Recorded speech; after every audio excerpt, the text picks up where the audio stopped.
Some men carry guns, others carry empires. Seung-jae carried something worse. Silence. The kind that eats through steel doors and bulletproof glass. The kind that sat beside him in every empty room of his mansion and whispered one truth he refused to hear. You let her go. He had stopped counting days, stopped looking at photographs, stopped allowing himself the luxury of memory. But the body remembers what the mind forbids. 3 years. 3 years of ruling Seoul's underworld with an iron fist that never trembled. 3 years of never saying her name aloud. 3 years of pretending the emptiness didn't have a shape, didn't have eyes, skin, a voice that once called him beloved in a language his blood still recognized. And now something had cracked. Not in the world around him, in him. Something that couldn't be fixed with money, violence, or control. Incheon International Airport smelled like jet fuel and expensive perfume. Seung-jae moved through Terminal 2 with the efficient silence of a man who had learned long ago that presence alone could command a room. His security team flanked him at a respectful distance, close enough to respond to threats, far enough not to invade the invisible perimeter he maintained around himself at all times. He had just returned from Tokyo. Another negotiation. Another treaty signed in blood that wasn't his. His phone buzzed in his pocket. He ignored it. Hanbin, his second in command, matched his stride. The shipment cleared customs. No issues. Seung-jae nodded once. Words were currency. He spent them carefully. They were passing through the main concourse when it happened. Not a gunshot. Not an ambush. Something far more dangerous. A glimpse. His feet stopped moving before his brain registered the command. Hanbin halted immediately, hand moving instinctively toward his concealed weapon. Sir? But Seung-jae wasn't listening. 30 meters away, near Gate 47, a woman slept on 3 connected airport chairs, her body curved protectively around 2 small children. Her braids, intricate, beautiful, spilled over the armrest like dark water. Her face was turned away, but he knew the angle of her jaw, the slope of her shoulder, the way exhaustion settled into her bones like an old friend. His chest forgot how to expand. Handiwe. The name detonated silently in his skull. 3 years. 3 years of building walls so high that not even his own reflection could climb them. 3 years of converting grief into power, loss into legacy, love into a language he no longer spoke. And here she was, asleep in an airport like some kind of cosmic joke. Sir? Hanbin's voice carried concern now. Are you... Wait here. The command came out rougher than intended. Seung-jae moved forward without checking to see if Hanbin obeyed. His security team would follow protocol. They always did. His legs carried him closer. Each step felt like walking through wet concrete. She hadn't changed. No, that was a lie his eyes tried to tell his heart. She had changed. The softness in her face had hardened into something sharper, more resilient. Her clothes were clean but worn, practical, not fashionable. The kind of worn that spoke of too many washes, too many nights, too many battles fought alone. But it was her hands that stopped his breath. They were wrapped around 2 little girls. Twins. Identical. 3 years old, maybe. Perhaps 4. They weren't sleeping. They were watching him. Dark eyes. Impossibly dark. The kind of dark that held galaxies and secrets and truths that grown men spent lifetimes running from. One of them, the one on the left, had her thumb in her mouth. The other clutched a worn stuffed elephant that had seen better days. Neither blinked. Neither moved. They just watched. Like they knew him. Like they recognized something in him that he didn't even recognize in himself. Seung-jae's hand twitched toward his phone. Toward a weapon. Toward something. Anything that could restore the order that had just shattered like glass beneath his feet. The girl with the elephant tilted her head slightly. The gesture was so familiar it physically hurt. He used to do that. When he was thinking. When something didn't make sense. His mother had called it his puzzle face. No. The word screamed through his mind with the force of a bullet. No. No. No. But the math was already happening. Cold. Brutal. Inescapable. 3 years since the divorce. 3 years since he had signed papers that felt like signing away his own heart. 3 years since she had walked out of his life with nothing but a suitcase and a silence so profound it had almost killed him. The girl on the right removed her thumb from her mouth. "Mama," she whispered. The sound was soft, barely audible over the airport announcements and the rolling of luggage and the 1,000 conversations happening in 10 different languages. But Sung-jae heard it like a scream. Thandiwi stirred. Her eyes opened slowly, the way they always had. Like waking was a negotiation she needed to win first. And then she saw him. Every muscle in her body went rigid. For 3 seconds, neither of them breathed. Then she sat up so fast one of the girls almost fell. Seung-jae, his name in her mouth, accent thick with shock, and something else. Something that sounded like fear and fury and grief all braided together into a rope strong enough to hang him with. Thandiwe. His voice came out steady, controlled, a lie his training allowed him to tell. She pulled both girls closer. Protective, instinctive. The twins didn't cry, didn't fuss. They just kept watching him with those impossible eyes. "What are you doing here?" Her English was flawless, always had been, but there was an edge to it now. A blade she'd sharpened on survival. Business. The word tasted like ash. "You?" She didn't answer immediately. Her gaze dropped to the girls, then back to him, calculating something, deciding something. "Connecting flight," she said finally. "We're leaving in 2 hours. Where to?" "None of your business." Fair. He deserved that and worse. Silence stretched between them like a wound that had never properly healed. The girl with the elephant tugged on Thandiwi's sleeve. "Mama." "Who?" "No one." Thandiwi cut her off gently but firmly. "Just no one, baby. No one." The words hit harder than any fist ever had. Seung-jae had been stabbed twice, shot once, beaten unconscious more times than he could count. This was worse, because she wasn't lying. To these girls, to these 2 small humans who carried half her DNA and possibly, impossibly half of his, he was no one. A stranger, less than a stranger, a ghost who had never existed. "They're beautiful," he heard himself say. Thandiwi's jaw tightened. Don't what? Don't do this. Don't stand there and..." She stopped, breathed, reset. "We're fine, you're fine. Let's just leave it at that." But he couldn't. Because the girl on the left, the one with the thumb-sucking habit, was staring at him with an expression he recognized from every mirror, every photograph, every accusation his father had ever thrown at him. Stubborn, unblinking, unwilling to look away first. She removed her thumb again. "You have my eyes," she said.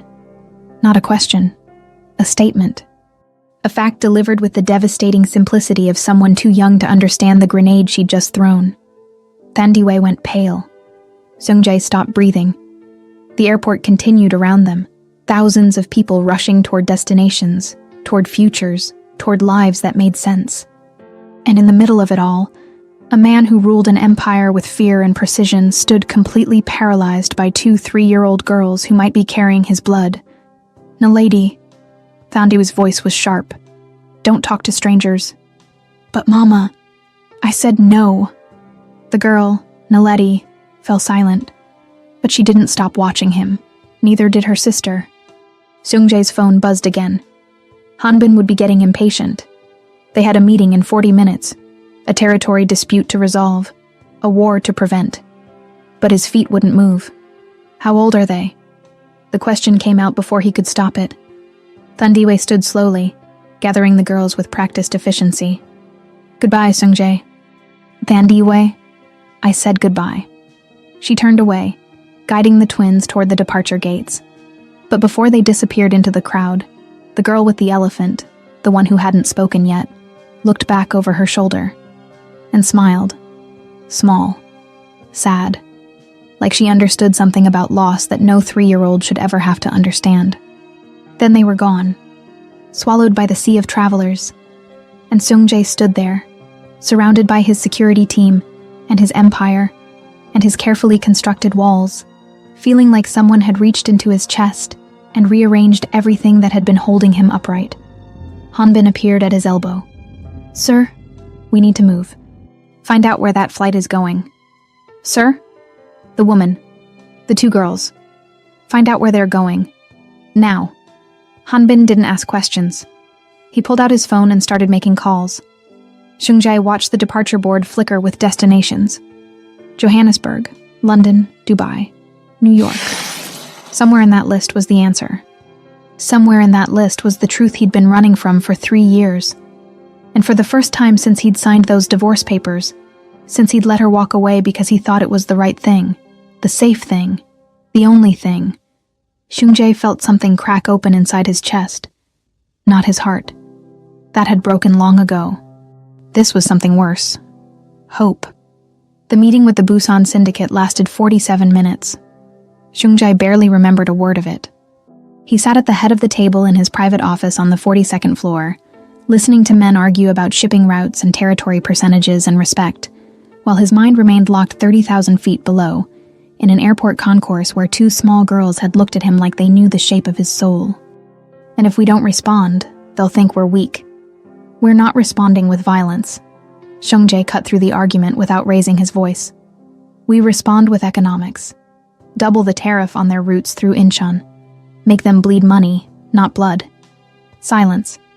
Then nods. His word was law. It always had been. The meeting ended. Men filed out with bows and promises, and fear politely concealed behind expensive suits. Only Hanbin remained. He closed the door, locked it. Then he placed a tablet on Seung-jae's desk. Johannesburg, Hanbin said quietly. Flight 284, departs in 90 minutes. 3 passengers. Thandiwe Nkosi, Naledi Nkosi, Amara Nkosi, Nkosi. Her maiden name. She'd taken it back. Erased him completely. Seung-jae stared at the screen. Passenger manifests. Flight details. A paper trail that confirmed what his heart already knew. She'd been here, in his city, in his country. And she'd been running. Do we have surveillance footage from the airport? His voice sounded distant. Clinical. Hanbin hesitated. Sir, are you sure you want... Show me. Another tablet appeared. Security footage. 4 different angles. Time stamped 2 hours ago. He watched himself approach. Watched her wake. Watched the way she'd pulled those girls close like a shield made of flesh and bone. But it was the moments before, the moments when she'd been sleeping, that destroyed him. One of the girls had woken briefly. The one called Amara. She'd looked around with the disoriented confusion of a child in an unfamiliar place. Then burrowed deeper into Thandiwe's arms like she was the only safe place left in the world. And Thandiwe, exhausted, broke, beautiful Thandiwe, had whispered something in her sleep. A name. Seung-jae rewound the footage, enhanced the audio. Stay quiet, babies. Just a little longer. Mama's got you. The words were barely audible, spoken in exhaustion, in dreams, in the private language mothers use when they think no one is listening. But the translation was clear. She'd been protecting them. From what? From whom? The answer sat in his chest like a knife. From him. There's more, Hanbin said carefully. I pulled immigration records. She entered South Korea 6 days ago. Single entry visa, temporary. She's been staying at a hostel in Itaewon. A hostel? Seung-jae's hands flattened on the desk. With 2 children? It's not a good area, sir. No, it wasn't. Itaewon had its luxury districts, but it also had its shadows.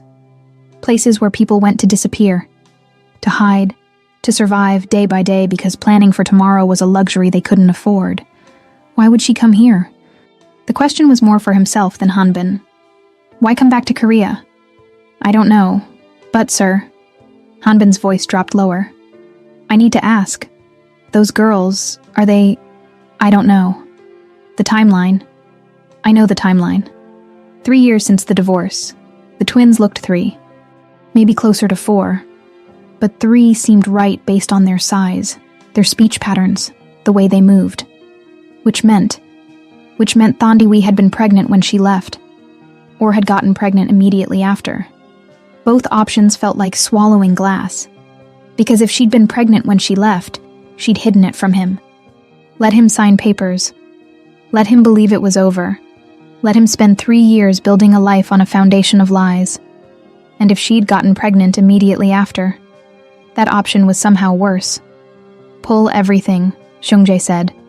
Medical records, financial transactions, phone logs, everything from the last 4 years.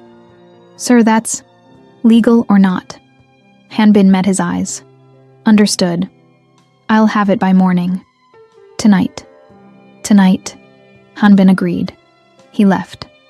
Seung-jae sat alone in his office, surrounded by bulletproof glass and cityscape views, and all the trappings of power that suddenly felt like a child's toys.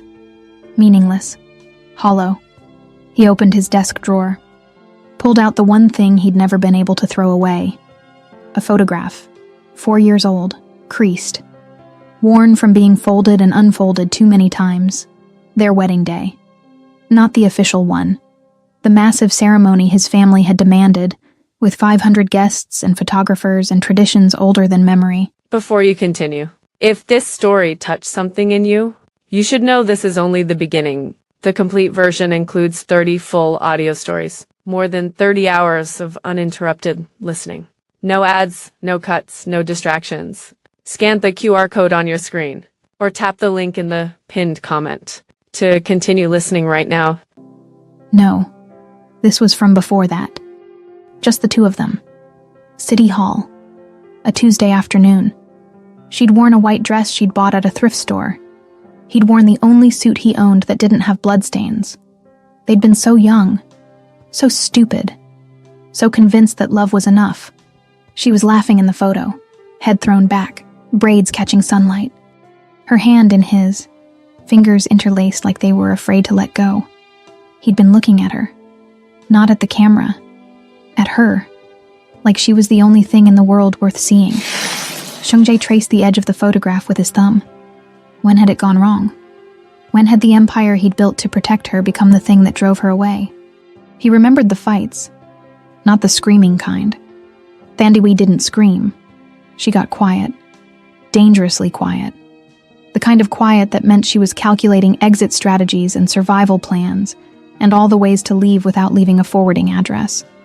You're choosing them over me, she'd said once. Over us.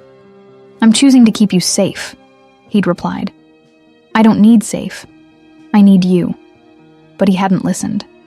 Because in his world, in the world of blood and debt, and men who smiled while planning your funeral, safety was the only currency that mattered. So he'd pulled away, spent more time in meetings, more time with his lieutenants, more time building walls around her so high that she couldn't see the sky anymore. And one day, she'd packed a bag. I'm done, she'd said. Done with what? Being married to a ghost. He could have stopped her, should have, but he'd been too proud, too convinced that she'd come back, that she'd realize he was right, that safety mattered more than presence. She never came back. The divorce papers arrived 3 months later. He'd signed them drunk, woke up sober and broken, and spent 3 years pretending neither mattered. His phone buzzed. A message from Hanbin. Preliminary records pulled. You need to see this. Seung-jae closed the photograph, slid it back into the drawer. Hanbin entered without knocking, a privilege reserved for emergencies. He wasn't alone. Dr. Yi, the family physician who'd patched up more bullet wounds than any hospital in Seoul, followed him in, looking uncomfortable. Tell him, Hanbin said. Dr. Yi cleared his throat. I pulled the medical records you requested. From Thandiwe and Kosi. It took some. Creative access, but just tell me. She gave birth 3 years and 4 months ago. Johannesburg General Hospital. Twin girls.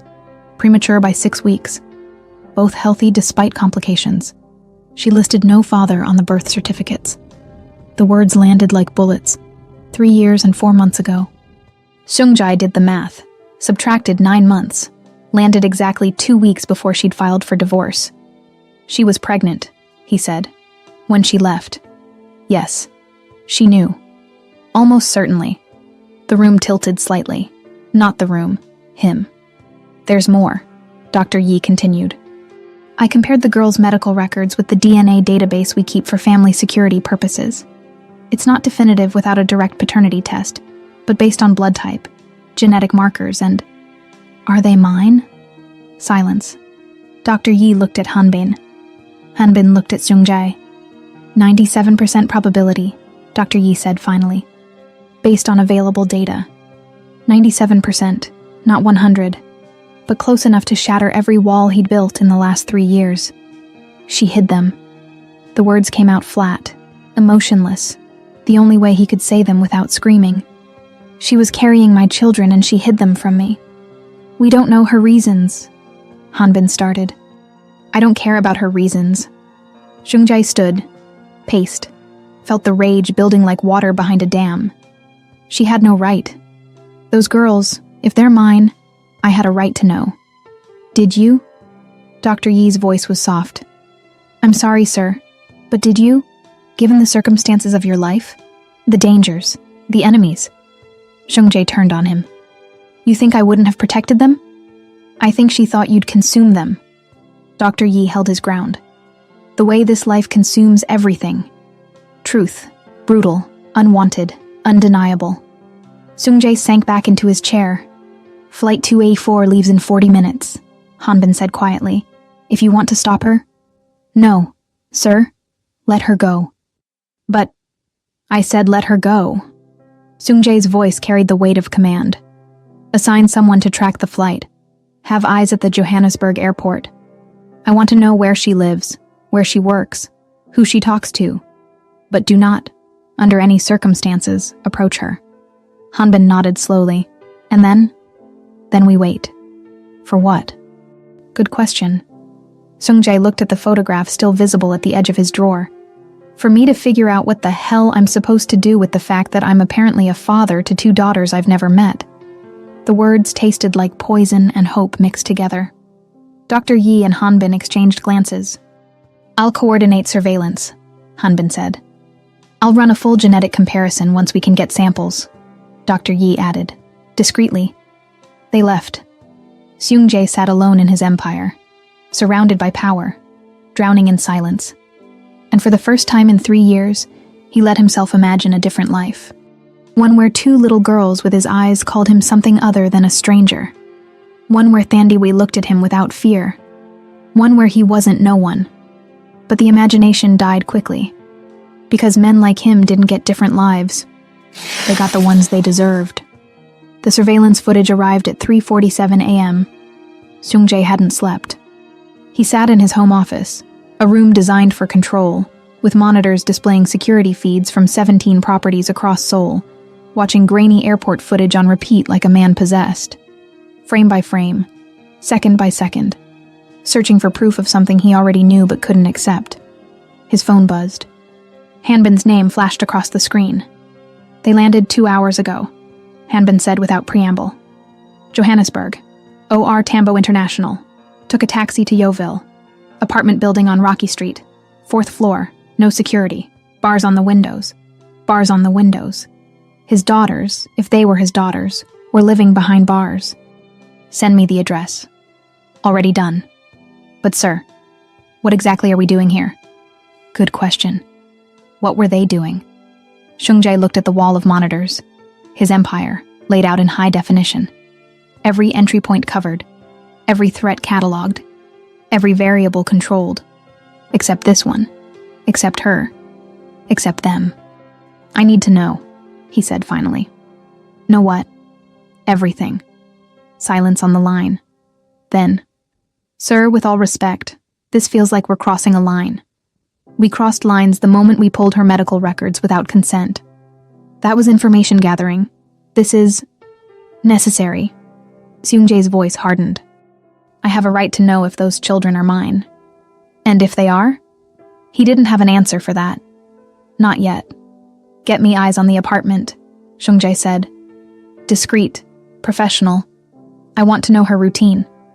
Where she works, where the girls go, who she talks to. This is surveillance, sir, of your ex-wife and 2 children. I'm aware. Are you?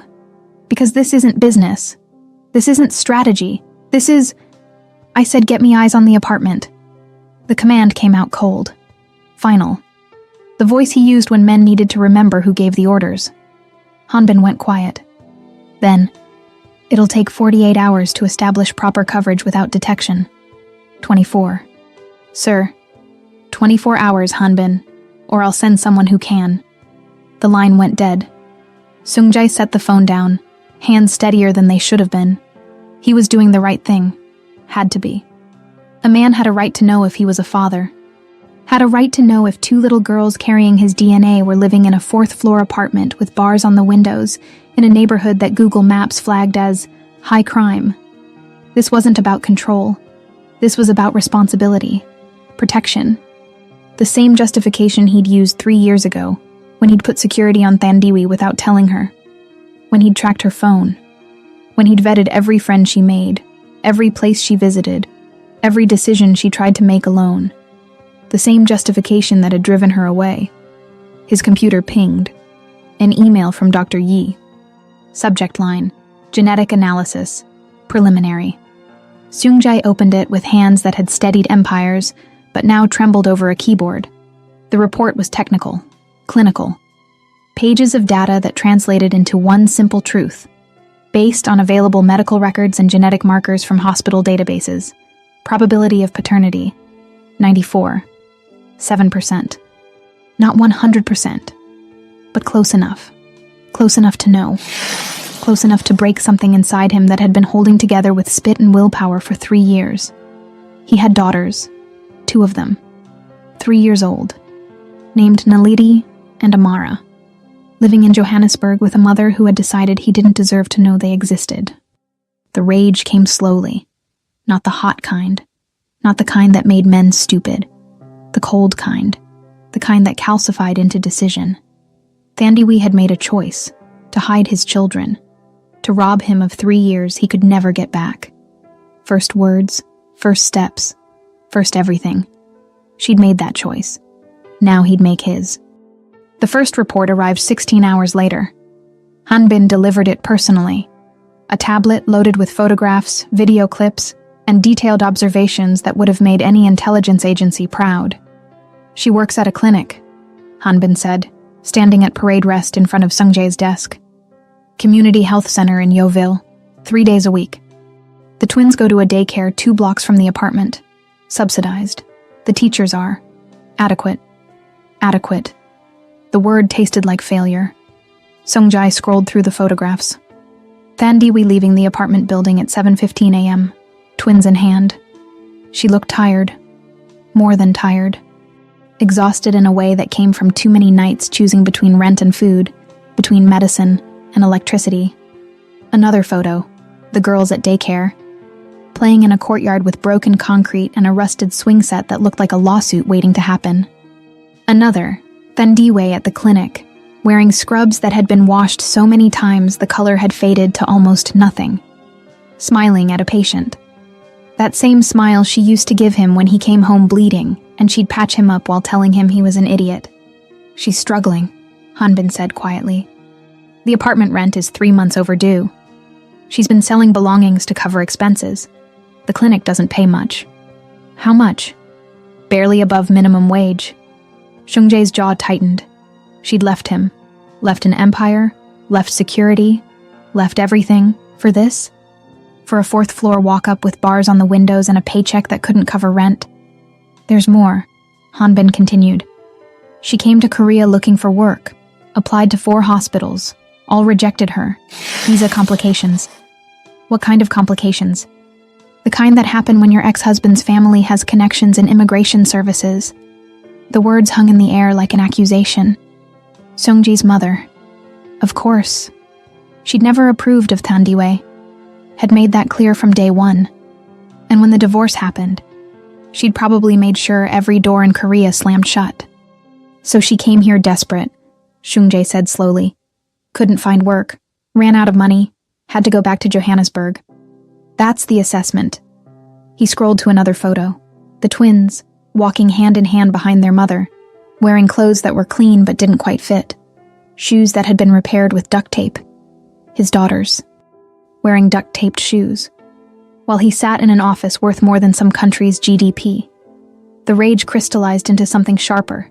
Not at Thandiwe. At himself. Because if he'd known, if she'd told him, none of this would be happening. Those girls would be wearing shoes that fit. Living in a place without bars on the windows. Going to schools where the swing sets weren't rusted death traps. Get me a financial profile, Seung-jae said. Every debt, every bill, every creditor. Sir.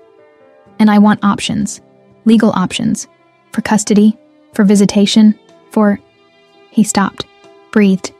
Just get me options. Hanbin didn't move. That's an order, Seung-jae added. I know it is. But I'm asking you to think about what you're doing. I'm thinking about my daughters. Are you? Or are you thinking about control? The question hit like a knife between ribs. Seung-jae looked up, met Hanbin's eyes, saw something there he hadn't seen in 15 years of loyalty. Disappointment. You don't understand, Seung-jae said. If you stayed until the end, it's because this story stayed with you. What you heard here is just a fragment.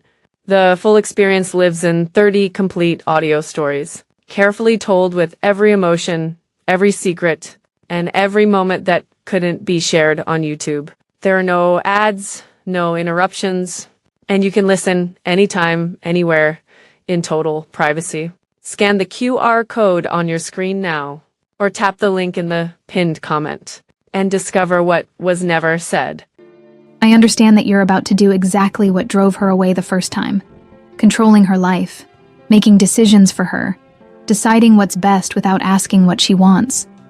She's struggling. The girls are her girls, her choice, her life. They're my girls too. Are they? Hanbin's voice was quiet, careful. Because from where I'm standing, you're a stranger who happened to share DNA. Being a father takes more than genetics. Truth. Brutal. Undeniable. Seung-jae stood, walked to the window, looked out over Seoul.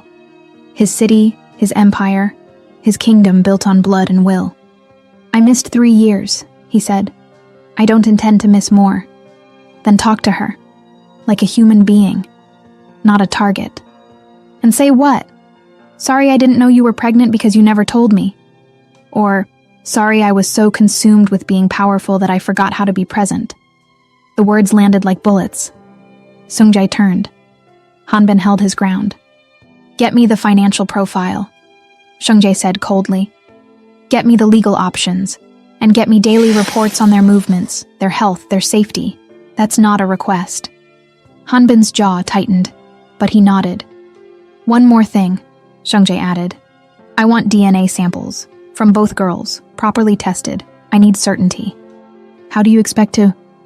I don't care how. Make it happen. Silence. Then Hanbin turned and left without another word. Seung-jae stood alone in his office, surrounded by monitors and power, and all the things that were supposed to matter. He pulled out his phone, opened a secure folder. Inside, 47 photographs taken over the last 16 hours. Thandiwe laughing with a coworker. Naledi and Amara playing in that broken courtyard. The 3 of them eating dinner in their small apartment. Rice and vegetables. Nothing else. Thandiwe tucking the girls into bed, reading from a worn book. The twins asleep, curled together like quotation marks. Every photograph was an invasion. Every image was a violation of privacy.